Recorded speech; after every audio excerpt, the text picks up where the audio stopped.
Assalamualaikum and a very good afternoon to everyone. Today we are going to talk on this undergraduate course, QMT323E, that is Web Design and Development. The term Web Design and Development was first coined by Professor Badrul Khan, who has introduced the term Web-Based Instruction and has won an award for his book.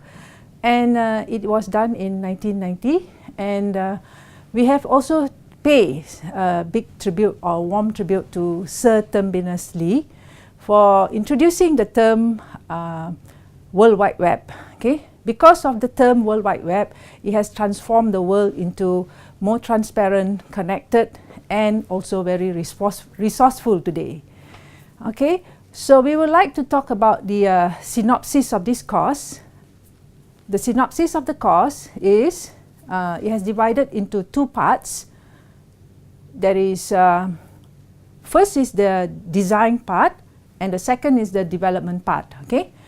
The design part covers the theoretical background of the learning. There is the, I'm going to talk about the 21st century skills that has covered all the 8 skills, and also I'm going to talk about other interesting topics. There is Bloom's taxonomy, the concept of new teaching and learning, student-centered learning, the Web 2.0 technologies, the RD model, and also internet ethics and security. So this is the theoretical part, while the development part will be students will develop an e-portfolio, okay, such as an e-book, e-magazine, or e-journal, e-bulletin. Okay, so students are exposed to all the basic understanding of the HTML text and also all the Web 2.0 tools. So basically, this course will cover about 60% coursework and also paper-based exam. That is the traditional mode of exam mode that you have to sit in the hall. There is no new method for this. It backs to the old method that is exam-based. Okay. All right. The course objective for this course will be by the end of the day or by the end of this semester, the students will be able to apply the 21st century education. Understand the Bloom's taxonomy, the RD model, Web 2.0 technology, and the new learning theories in this era. Okay?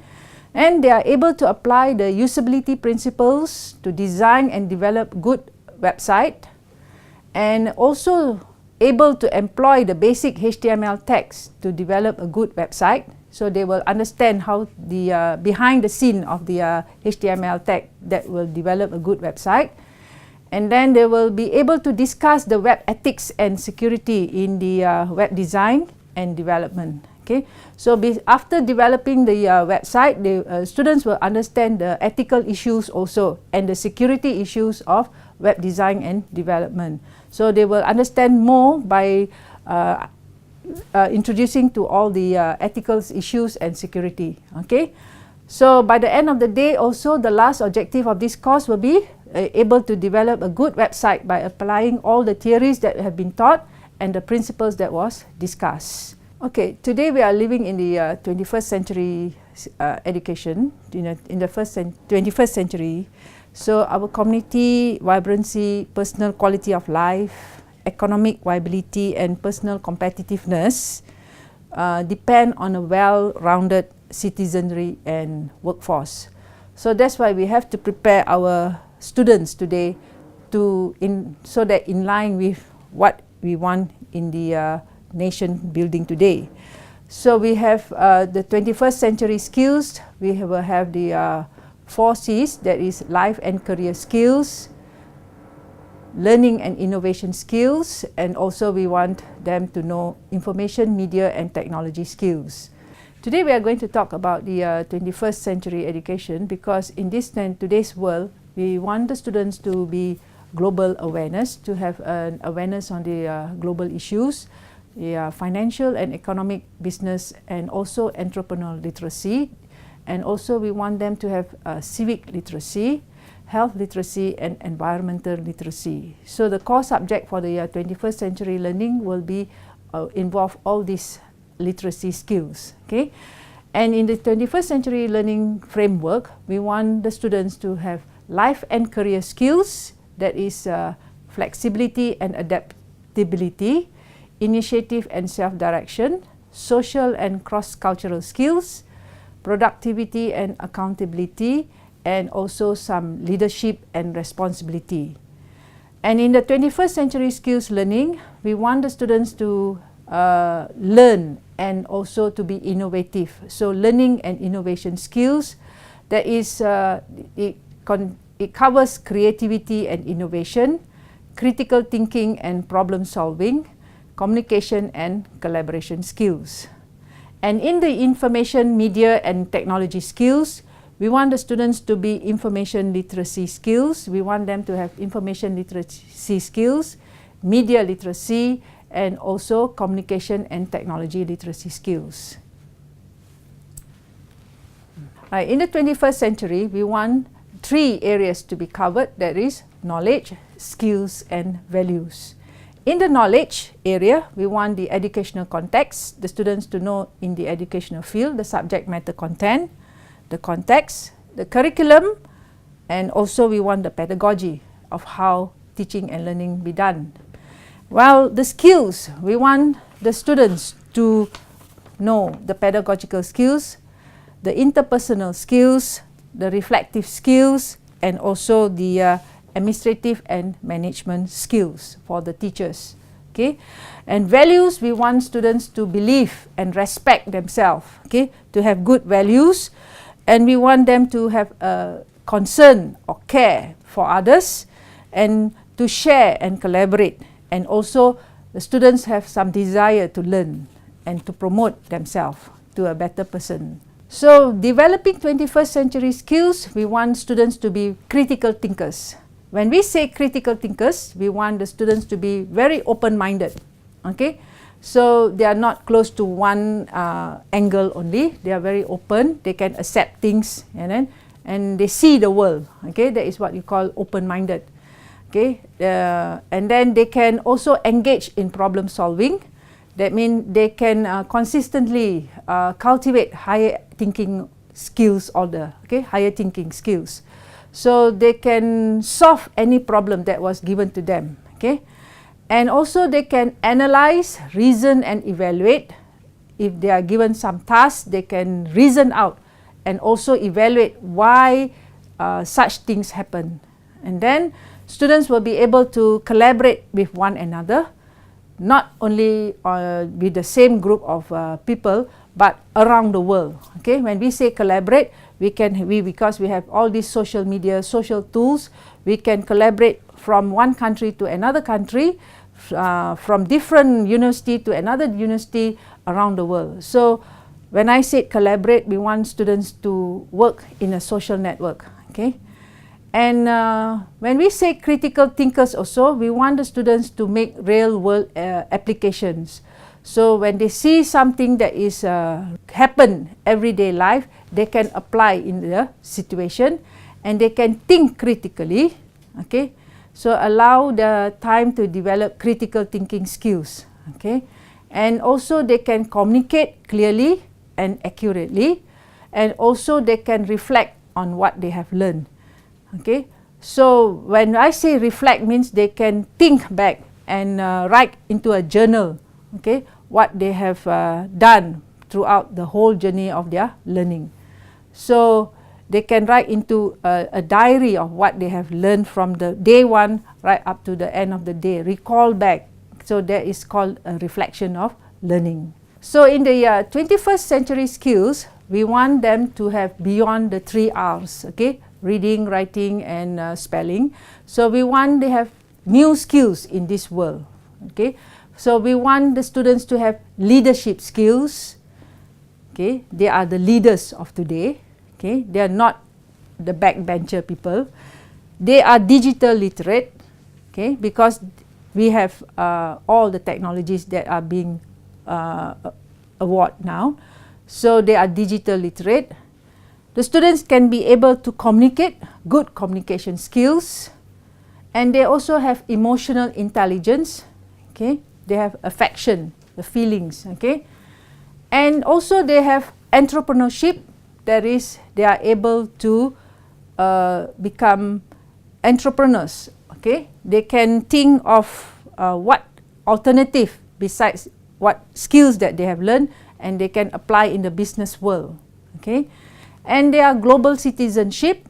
That means they can adapt and adjust themselves anywhere and anytime they are in any place. Okay, they are globally global citizen. They are able to solve problem. Okay, and they are able to work in a team. So they have 8 skills that we are looking for today's students. There is leadership, digital literacy, communication, emotional intelligence, entrepreneurship, global citizen, problem solving, and team working. So in the 21st century skills, when I said that we want the 8 skills that we want, we also want the 7 C's, that is critical thinking and doing.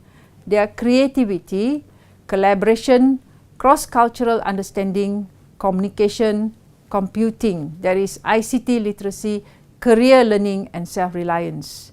So when I say critical thinking, means they can do problem solving, they can do research, they can analyze, and they can also manage a project. Okay, so they are critical. And when I say students are creative, creative means they can invent new knowledge, creation, best fit design into one solution. They can be very artful in storytelling. Okay, they can do something that is unusual from the rest. Okay, that is creative. And then they can collaborate. That is, they can cooperate. Okay, they can compromise. They can also come up with consensus. They can work with the community. Okay, so we want students today to have that type of skills, collaboration.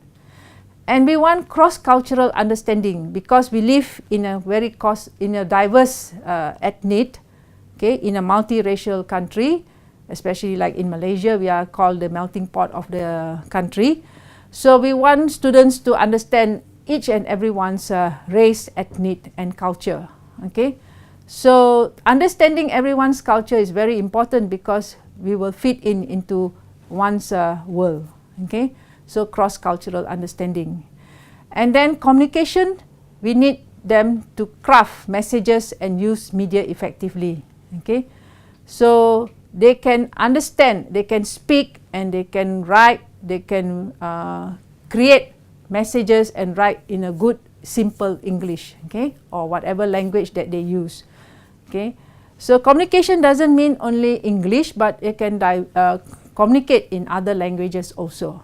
Okay, so right now we are stressing on the third world in language. There is international language like Indonesian, Mandarin, okay, Spanish, French.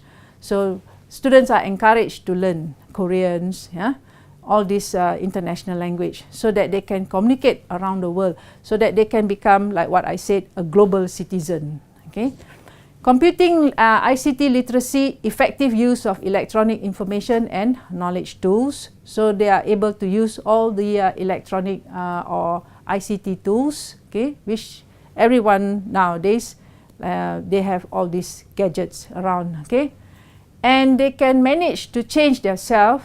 Okay, able to learn after even their graduations. Okay, they are willing to learn from bachelor degree, from let's say certificate level to diploma level, and then from diploma level to bachelor degree, and then from bachelor degree to master's degree, and if God's willing, inshallah, they will go on to their PhD level. So we have lifelong learning career, and also we have also students that are willing to learn after their retirement age.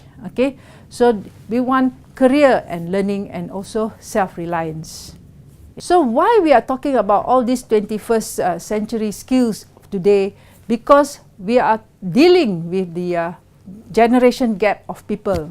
Okay, like for myself, I'm in the baby boomers stage. Okay, so baby boomers are people that are born from 1945 to 1960s. Okay, so these are during the Cold War, post-war, and during the war, but I'm not in the war season. Okay, and then We have Generation X students, that is from 1961 to 1980. Oh, I fall into the Generation X, not the baby boomers, not that old yet. Yeah. Okay. And then I have the Generation Y students, okay, that is in the university now. They are born from 1981 to 1995. Okay. So these students are freedom and flexibility. They are digital natives. They are called digital natives. Okay. While the Generation X students, they are called the digital immigrants. Okay. Their work-life balance is about 35%, and the Generation Y students are 29%. Okay.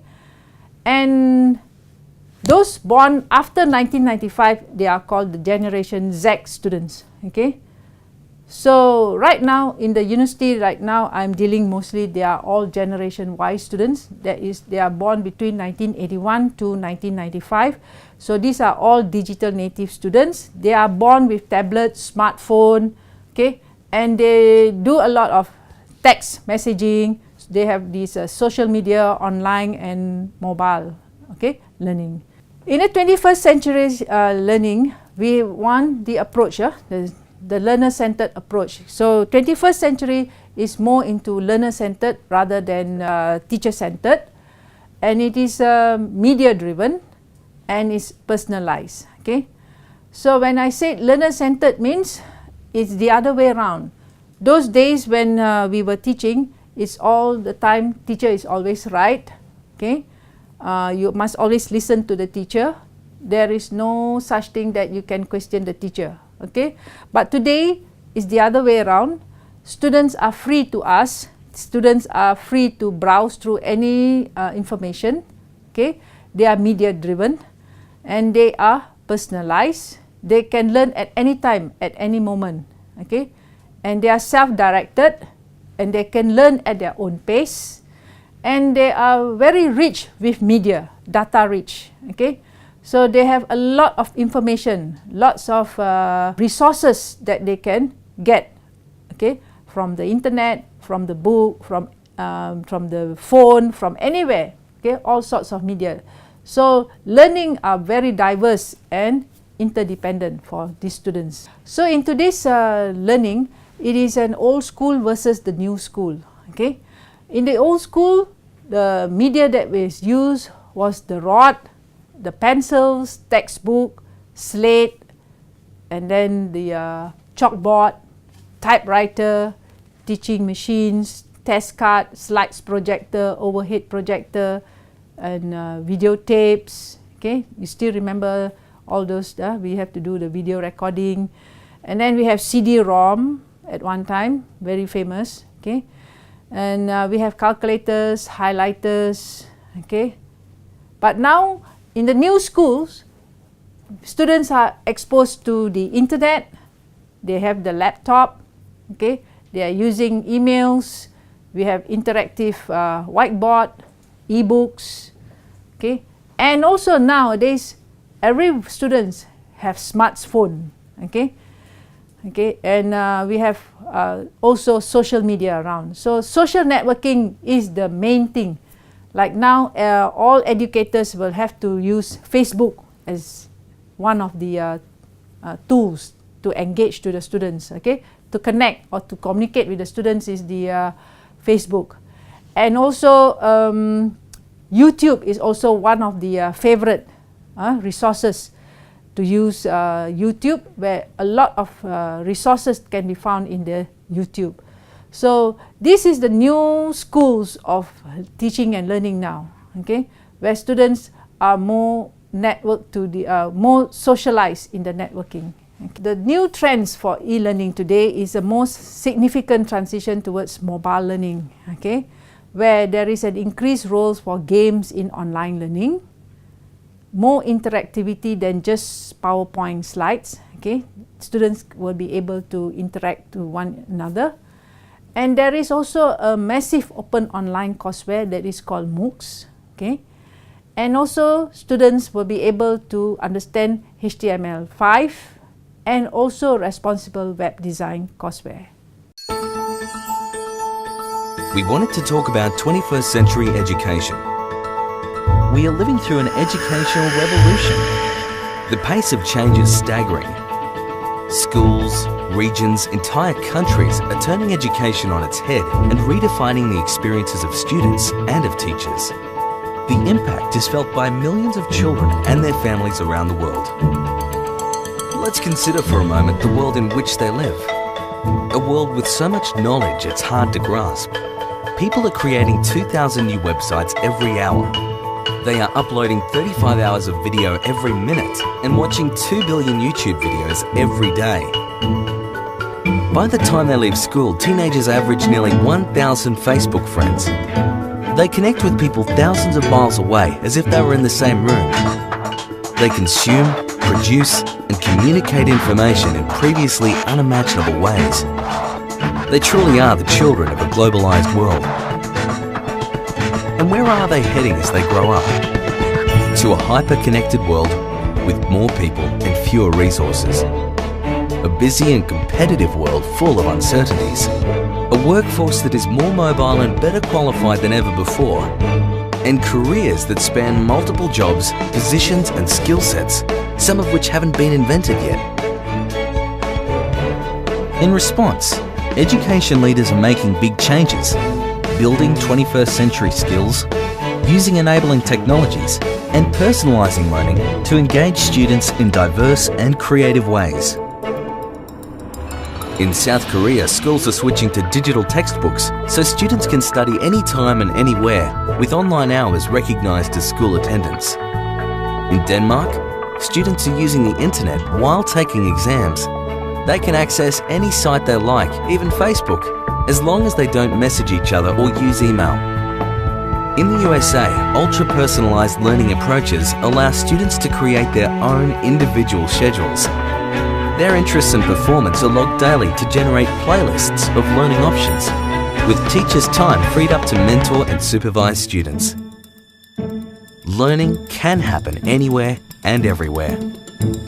That's why some Australian schools are pushing learning beyond school walls, where internships with local organisations are a fundamental part of each student's learning plan.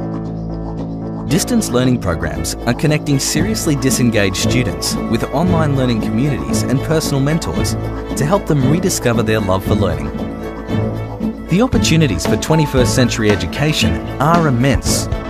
These examples point the way to ensuring that tomorrow's workers, parents and citizens are more creative problem solvers, better communicators and lifelong learners. To make sure that change happens on a massive scale, we need to make big changes. That's why we've designed the new Australian curriculum online, supported by interactive, constantly updated digital resources, structured around students' and teachers' needs. And it's why we now have national professional standards for teachers and principals that make sure they meet the needs of 21st century learners. But that's just the beginning. Join us as we broaden this debate and connect educational pioneers and thought leaders across Australia and the world.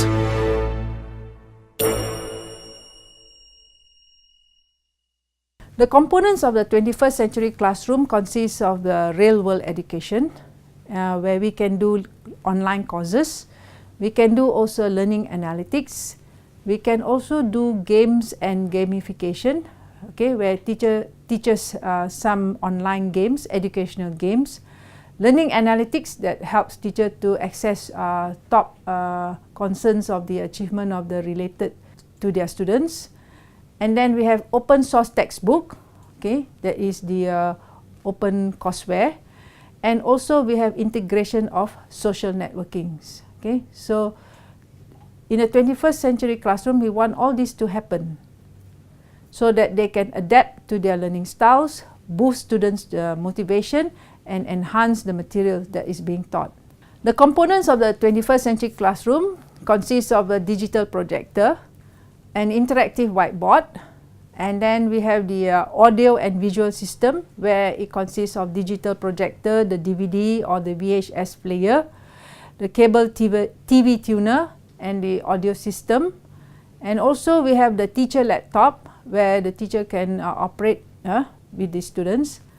And also we have a students response system, where it provides students to give feedback for testing or assessment being done during the class.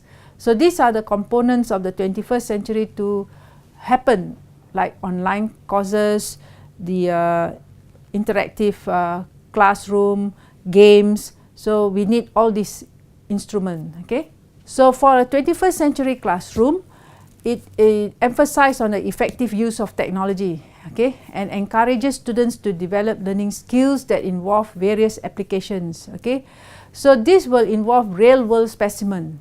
So in the real-world specimen, the project-based learning nurtures students with practical specimen, okay, to accumulate their knowledge with reality and embed their ability to use their educational input as an effective output for their workplace. So they can use the real-world example in a 21st century classroom. Okay, this is what I mean by a real-world specimen. And then in a 21st century classroom, we also encourage them to have online courses. There is nearly 1/3 of all college students enroll for at least one online courses. So there is we want the students to have doing an online course. Okay, and 21st classroom also encourages inclusion of games and gamifications. So nearly 43% of teachers have incorporated online games in their classrooms. Okay, because students do well applying digital games better than without applying digital games. So you can see the percentage increase from 91% with digital games compared to 79.1% without applying digital games. And in the 21st classroom also, they have to explore analytics. Exploring analytics, there is the help teachers to evaluate students, the topmost concern and accomplishment. So a system predicts students' intent to complete sufficient course, about 70% accuracy. Okay, so that they will explore. And also in 21st century, there will rise of open source textbook. There's a rise of open source textbook where they are expected to use all the e-books. Okay, the spread of textbooks market in the coming decade. So the e-textbook contributed about 11%, and then the students can also read from their tablet and also from their mobile application like smartphone, okay, using their mobile apps. Okay, and also in the 21st century classroom, there is an amalgamation of social network where students are very fond of using Facebook, Twitter. So the lecturers or the teachers should also engage students with this type of media, okay, in the social media. And also in the 21st century classroom, the 3 significant reasons for incorporating technology in the classroom is 76% imbibe into various learning methods, 77% encourage students' motivation, and 76% encourage the resource material being taught in the classroom. So that's why we want to use 21st century classroom, because there is an increase in the learning and also students' motivation. So these are the examples of a 21st century classroom, okay, where we can see this is the students learning together in a semicircle table, and then this is the interactive classroom. Okay, so these are a few examples of 21st century classroom.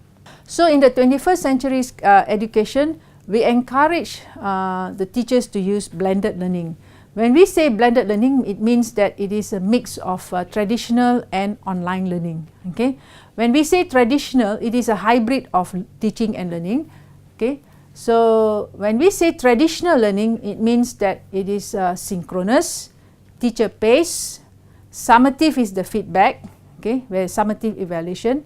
It is very group centric, and then is authentic experience. Conventional tools are being used, and also is very rigid in structure. Compared to online learning, it is asynchronous. Okay, asynchronous means the students can reply or the teacher can reply at any time, at any moment. and is student pace, okay, according to the speed of the students, how fast they can catch or they can capture the class. And then the formative evaluation, so it is being evaluated accordingly, weekly or monthly or after certain courses.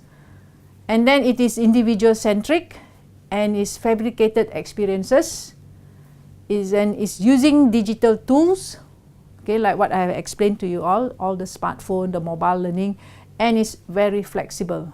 Okay, so blended learning is very interactive, it's collaborative, and also diverse, and it's a mix of summative and formative. So the 10 drivers of blended learning, or the characteristics of a blended learning, how you want to run a blended learning, that is, it will improve the ability to personalize learning, is potential for individual to progress, improve students' engagement and motivation, and it will shift to online state tests starting 2015, where students can use clickers or whatever tools to interact with the lecturers, okay, online tests.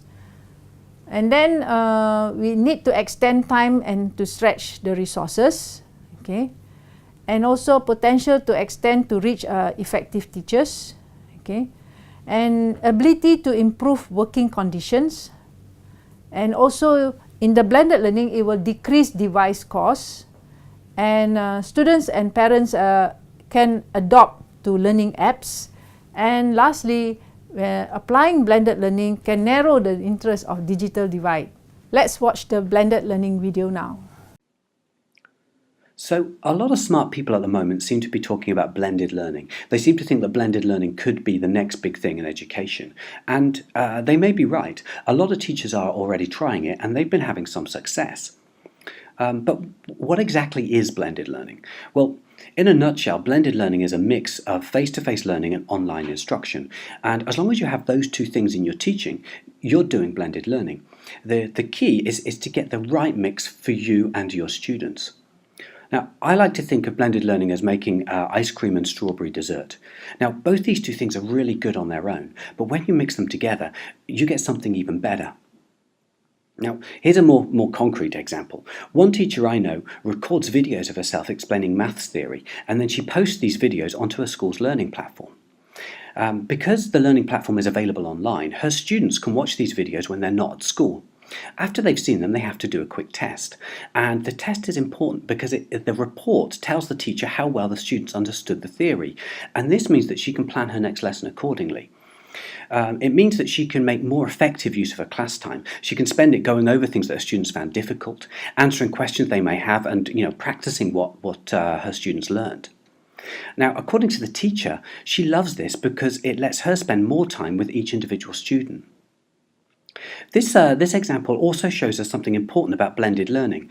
Teaching online, it gives your students more choice. It gives them some control over where they learn, when they learn, and how they learn, which is one reason why they tend to like it. One final thought. After hearing this, you might be thinking, but why is this so special? I've been asking my students to work at home using their books all my life. Isn't this the same? Well, yeah, it is essentially the same. The only difference really is that the online world is a lot more interesting and interactive than most textbooks. There are thousands of teaching resources available online, lots of them free.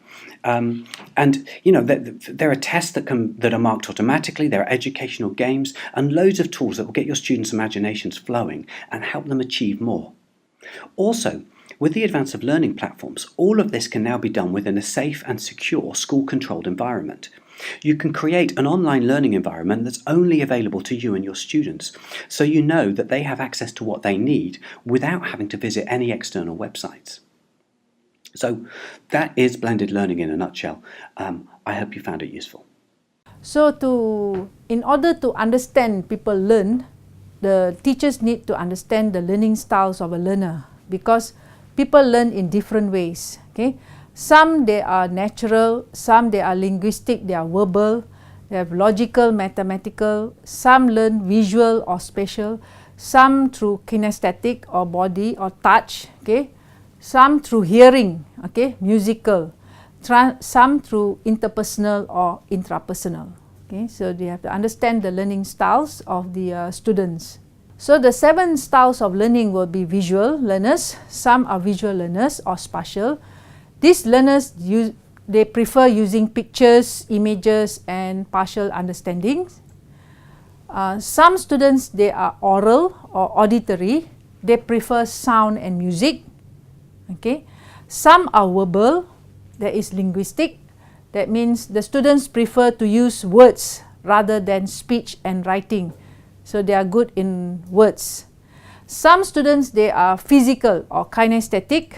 That means they prefer using your body, hands, and sense of touch. Okay. And some students are logical or mathematical. They prefer using logic, reasoning, and system. Okay. And some students are also social, interpersonal. They prefer to learn in group and with other people. Okay. They are not a lone ranger. They want to work together with other people. They are socialized. And lastly, the 7 styles of learning for students is they are solitary, they are intrapersonal. These students, they prefer to work alone and they use self-study. So as an educator, as an academic, you have to understand how people learn. So here I'm telling you that when you want to design any web development, you have to understand how people learn, and these are the 7 styles of how people learn. Okay. In the 21st classroom approach, that is, we are using the flipped classroom. What is called flipped classroom today is actually inverts the traditional teaching methods, okay, delivering instruction online outside of the class and moving homework into the classroom. So a flipped classroom is where there's an inversion of traditional classroom, okay, lecture today compared to the activities where students watch lectures at home at their own pace, communicating with peers and teachers via online discussion, okay, compared to the traditional mode where the teachers talk in the classroom, okay, and then there is a engagement happening in a flipped classroom that helps the instructor to engage with the students, where the students will come into the class and discuss what they have watched at home. Okay, so in the flipped classroom, it will provide the opportunity for the students to learn through activity that will influence the learning environment, and also from the learning environment, it will influence the how the educational technology that is being done. Okay, so educational technology and activity learnings are the 2 components of the flipped classroom model that influence the students' learning environment, okay, in today's classroom. So in the 21st century classroom, we are talking about the pedagogy, how to run the 21st century education that is using flipped classroom. So to run a flipped classroom, we need the experience, that is the examples of experiment. We work with the community, and we have some activities. Then we go into what, there is the concept exploration. We have the video lectures, audio lectures, content-rich website, and the online chats. Okay. After we have done the what, we will go to so what, that is the audio-visual reflections, reflective blogging. Okay. So flipped classroom will be doing something based on the experience, what, so what, and now what, that is they have to create their personalized project and do a presentation. By the end of the day, they have to demonstrate and apply what they have learned. How the flipped classroom work today is the teachers created 3 videos a week, and then the students watch 5 to 7 minutes video at home, and or whether they watch it in school or at home. If they have the internet access at home, they can watch it at home. And the class time was spent during the lab, and interactive activities was used to discuss the concept. Okay, during the class time, students are allowed to discuss. Okay, so students receive feedback. Teachers have more time to help students and explain difficult concept during the class. Okay, and we find that in the flipped classroom, students don't get frustrated, and then the teachers revisit concepts students don't understand, and the teachers support the students in the class. the results for the flip learning will be, before the flip, we can see that 50% of freshmen fail English and 44% of freshmen fail maths. Okay? But after using the flipped classroom, after flipping, we found that 19% of freshmen fail English and 13% fail maths. So there is an increase, okay, of pass compared to failures after using the flipped classroom. So let's watch the video of flipped classroom.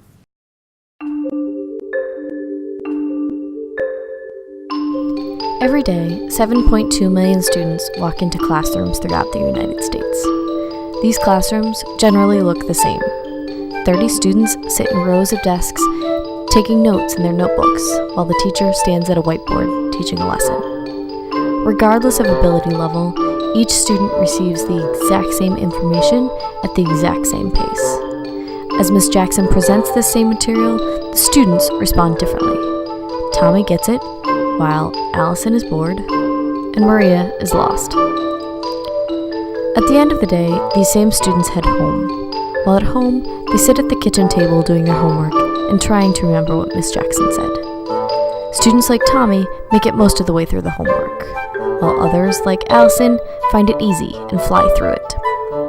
At the same time, students like Maria get frustrated and need some extra help. Ms. Jackson recognizes that students have different needs and would love to work individually with each student, but this requires time and resources that her school does not have.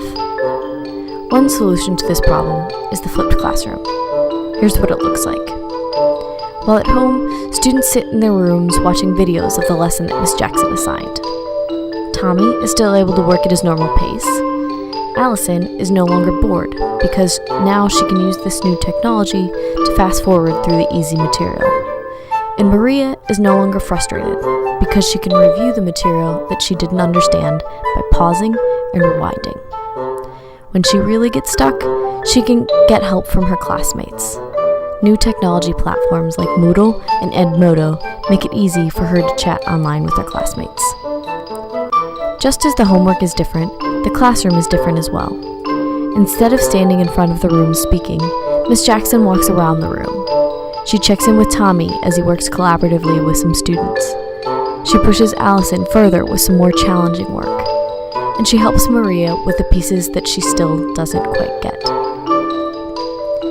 In the traditional model, the teacher stands between the students and the knowledge. But with the flipped classroom model, the students have direct access to the knowledge, and the teacher serves as a coach, mentor, and guide, helping the students access this knowledge. The flipped classroom leverages technology in a way that lets both Ms. Jackson and the students make the most of their time and efforts.